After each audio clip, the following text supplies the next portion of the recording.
Curious about the pathways of our nuclear energy and energy technology graduates, I caught up with 4 graduates to better understand their pathways to Cambridge and beyond. I asked them what they were up to, how they figured out what they wanted to do, and what one bit of advice they wished they had when starting out their MPhil.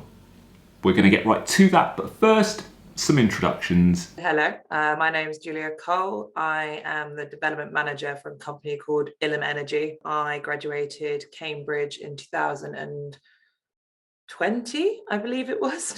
Not so long ago, but it seems like a really long time ago, with an MPhil in energy technologies. My name is Gerald, and I graduated with an MPhil in nuclear energy back in 2020. Right now, I'm currently training to be a pilot in the Republic of Singapore Air Force. Hi, I'm Claire. I graduated from the nuclear MPhil in 2020, and I work within the radiation physics and shielding team within the submarine section of BAE. I'm Justin.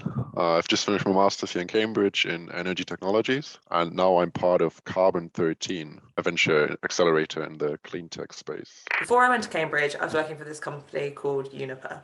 I was a performance and a combustion engineer, so looking at the whole process from the coal heap on a coal power station to the power being generated on the other side. Not a lot of people have experience on a coal power station anymore because they're all shutting down. But there in itself is the issue. There is no legacy for me there.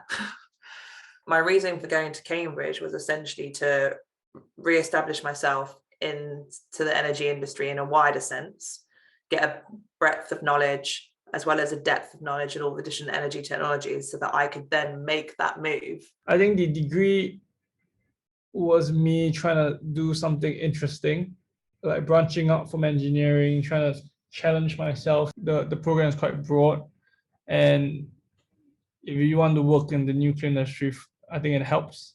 And even if you do not want to work in the nuclear industry or is currently unsure what you want to do or something, the program has because of its breadth, there are a lot of avenues that you can explore, and I think that's one of the fundamental strengths of the MPhil program. So the program helps me build my own business in the environmental tech space, meaning they're looking for ventures which can go the venture capital route, so which can scale relatively quickly, but also which have the potential to mitigate 10 million tons of carbon dioxide emissions. And specifically, I'm working on heat pumps, which is one of my passions I developed during the master's, actually. Our team, our core role within radiation physics and shielding is that we design the shields in the submarine outside of the primary system. So that's Rolls-Royce's job to worry about the primary shield for the reactor, but we just do everything else. I've built myself a less computational path, I would say, because that's a little bit heavy. And I work within sort of like build management, so anything that build teams might incorrectly do. They might drill a hole too big and you're like, oh well, how is that going to affect how the radiation goes through it into the boat? So it's kind of managing what build do and modeling that to see if there is actually effect on the dose to the crew. So Ilum Energy build all different types of energy generation to sort of either help support the grid in their flexibility or help customers reduce their energy demand from the grid. So we do both. We call it behind the meter and in front of the meter. So in terms of energy generation types, that can be battery storage. We essentially offer to fund everything up front. We will then build it for you and maintain it for you and operate it for you over a 25-year power purchase agreement. And then on the front of the meter projects, we build anything from 20 megawatts upwards to 200 megawatts of battery energy storage. My job is to get those projects off the ground.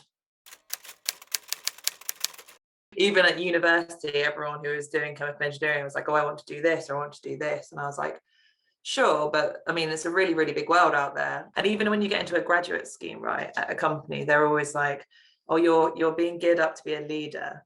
geared up to be a leader, geared up to be a manager. And I was just like, what does that even mean? Like, a lot of the time I always went down. I think that's why I ended up going in a really technical direction. From a young age, I was quite captivated with like flight. So I think when I was a kid, a visit to the airport was really exciting for me. I would watch the planes take off from the viewing gallery and imagine, I'm going wherever that the plane is going to. But I think I only decided to pursue this career during my university days. When I really wanted to do something different from what my peers were doing. As part of my undergrad, I knew that I wanted to do a placement because I wanted to have experience with working life.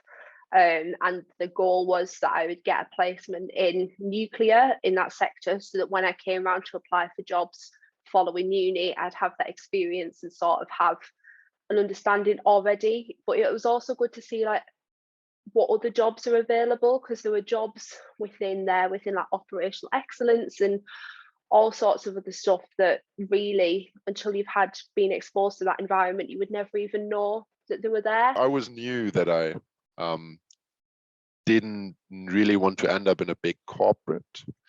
I was a bit unsure if I want to stay in academia, which gives you more flexibility, or do my own startup, which also gives a lot of flexibility. Already before my master's, I knew that I wanted to, like at some point, have my own business.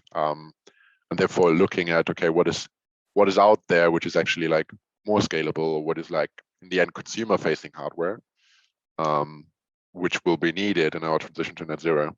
And yeah, then looked into heat pumps and was like, wow, so much has to happen. It's very easy to walk into a room and feel like you know it already, especially with energy being such a hot topic at the moment. Everyone's got an opinion. But until you really, really break down the fundamentals and really assess what's going to work in particular situations, I don't think anyone has the correct answer. The best bit of advice I would have given myself going into that is just forget what you know, be really open-minded, and like just dive into the learning aspects. To think outside of the coursework, to not just do what it's basically being asked, but also think about, okay, actually, like, what am I super passionate about, or where could I apply what I'm learning outside of the coursework, or where could I basically just enjoy the cool Cambridge ecosystem and combine this with clean tech. Like, I met a lot of cool people, so I was part of QTech, so the Technology Entrepreneurship Society. And they offer coffee talks, which is also something I would recommend. So you can just sign up online and then basically define what type of person you would want to meet, like another graduate or like alumni, researcher, founder, angel investor. And then you get matched up in one-on-one chats. I wish I knew like the amount of different jobs that are out there in nuclear that aren't necessarily physics based. Like, you don't have to do the hardcore computational physics sort of line just to work in nuclear. The groups of companies that work with the nuclear MPhil, because they came in and provided projects for us, I'd say given the opportunity, I would ask them what kind of opportunities that they have like within their companies. I know when we were there, different representatives from each company came in to sort of explain what projects they had on offer when we came to do dissertations and stuff.